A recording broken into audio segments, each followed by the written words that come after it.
Good morning, Philippines. Good evening or good afternoon sa US. It's already good evening, 7:21 p.m. What's up, happy peelers?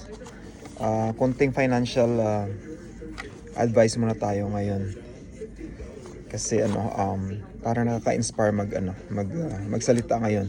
So, sa mga sa mga nagsisimulang magnegosyo, um, I wanted to share some inputs para makapagsimula ng negosyo. So alam ko marami tayo sa Pilipinas, yung mga Pilipino na usually nagtatrabaho 9 to 5 so we are working to save money, right? So pero naintindihan ko naman na sa Pilipinas hindi gaanong kalakihan yung sahod. So ang karamihan sa mga Pinoy nag-abroad para makapag-ipon ng pera para makapag-invest ng business. Pero pag sa Pinas medyo talaga tight yung budget kasi grabe yung mga bills, yung mga binabayaran sa mga utilities natin like kuryente, tubig, telepono at kung ano-ano pa.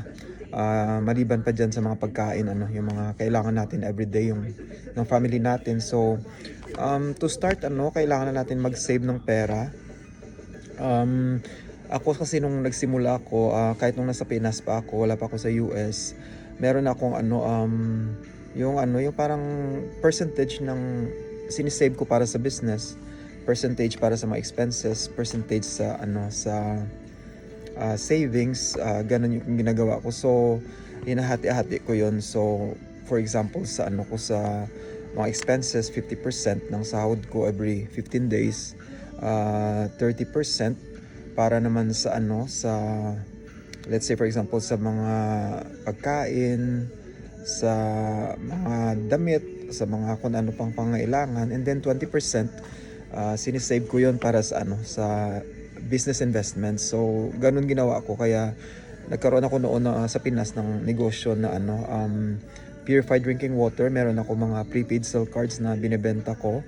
So at saka nagpapahiram din ako ng mga pera sa mga close na kaibigan lang at sa mga kakilala. So yun yung ginagawa ko. So yun yung umpisa. Kung dyan kayo sa Pinas, hindi pa kayo sa abroad, yun yung gagawin nyo para at least hati-hati yung sahod nyo. So hindi yung pagkasahod talaga gastusin lahat the next day or the next week, wala na kayong matira. So do some savings, yung percentage sa savings, percentage sa mga expenses nyo.